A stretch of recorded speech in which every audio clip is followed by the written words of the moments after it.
Halo semuanya, selamat bertemu lagi di pertemuan kedua kita di kuliah stem cell. Baik, kita mulai saja kuliah pada kali ini.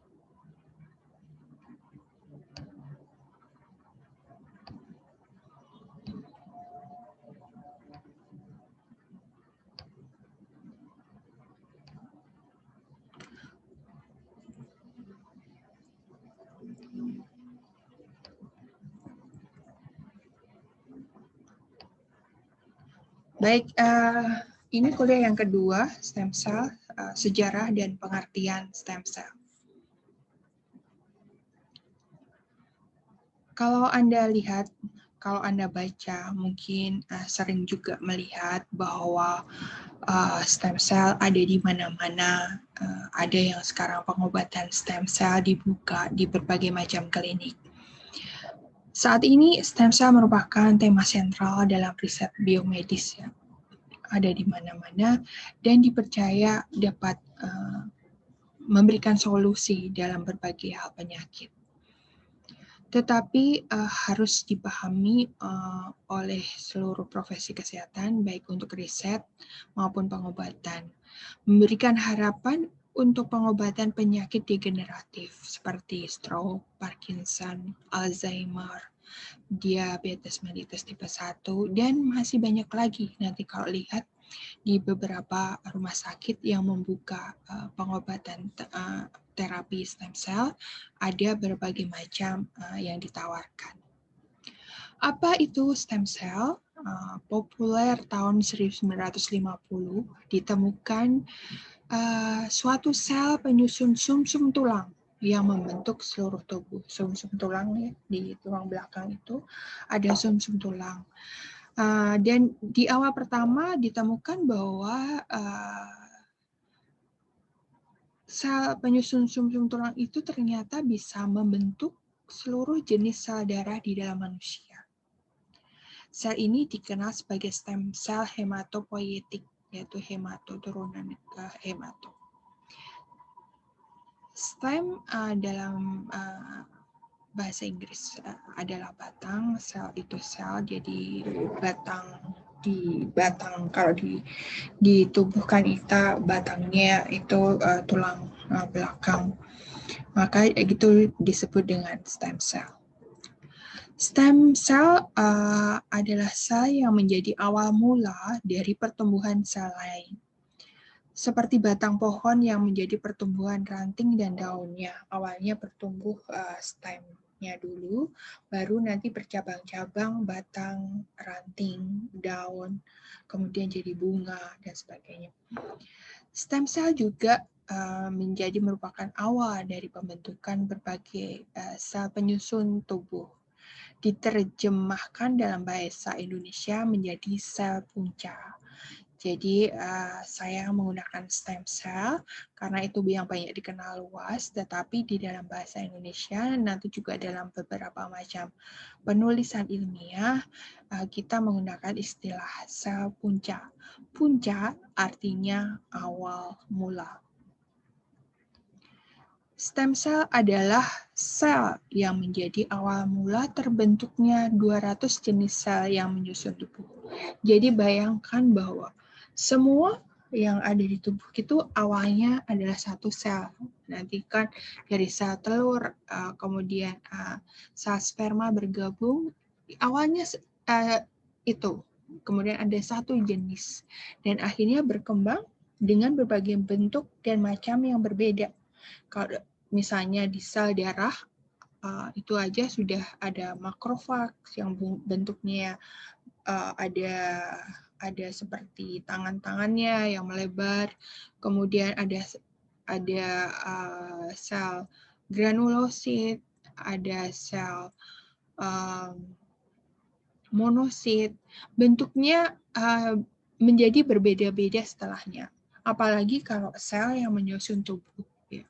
Ada yang menyusun kulit berbeda, yang menyusun hati, apalagi ya di hati itu terdiri dari berbagai macam sel, kemudian ginjal juga, kemudian di salurannya menjadi banyak sekali yang pada awal mulanya hanya satu jenis. Karakteristik stem cell adalah belum terdiferensiasi atau undifferentiated. Stem cell merupakan sel yang belum memiliki bentuk dan fungsi yang spesifik. Jadi tadi macamnya satu, belum terdiferensiasi menjadi bermacam-macam. Mampu memperbanyak diri atau self-renewal. Stem cell dapat bereplikasi dan menghasilkan sel-sel yang berkarakteristik sama dengan sel induknya. Jadi sel itu stem cell dia bisa memperbanyak dirinya dengan bentuk yang sama dengan dirinya, dengan induknya awalnya. Itu menjadi ciri khas suatu stem cell. Para peneliti kemudian mencoba memperbanyak stem cell tanpa terdiferensiasi menjadi satu tubuh apapun. Jadi dari yang sel tadi satu jenis diperbanyak, kemudian dikembangkan menjadi berbagai macam jenis bagian dari ektoderm, lapisan yang luar, kemudian mesoderm di sebelah dalam, dan endoderm. Stem cell bersifat multipoten, mampu berdiferensiasi menjadi berbagai jenis sel, biasanya satu golongan seperti sel sistem hematopoietik. Kalau ingat hemato di darah. Jadi ada yang multipoten. Nanti sifat-sifatnya ada pluripoten, multipoten, unipoten. Apa itu nanti akan kita jelaskan. Jadi awalnya ya ini oosit, ada sperma, kemudian bergabung menjadi satu, membelah dari belah dua, kemudian 4, kemudian morula, kemudian blastosis. Jadi kalau yang ini ada sifatnya totipoten yang nanti bisa berkembang menjadi satu makhluk.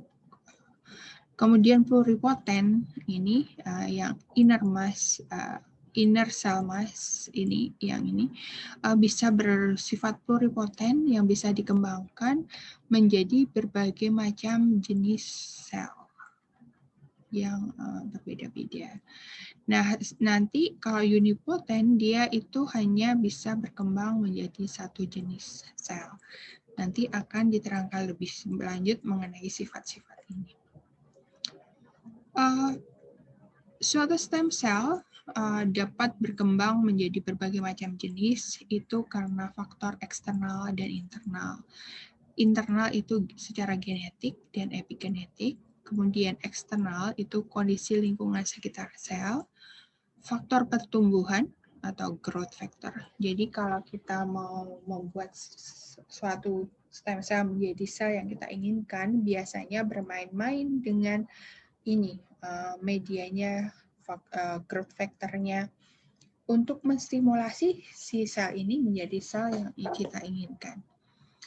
Saat ini banyak orang berlomba-lomba untuk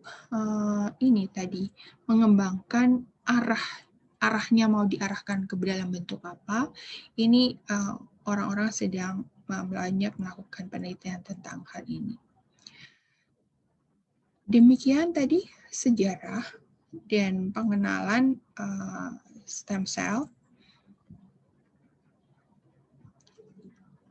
Banyak potensi dari stem cell ini untuk dikembangkan sebagai solusi untuk mengatasi berbagai macam penyakit degeneratif.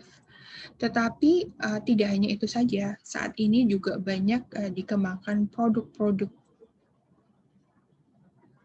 dengan tujuan kecantikan atau dengan tujuan pengobatan tertentu yang banyak dijual.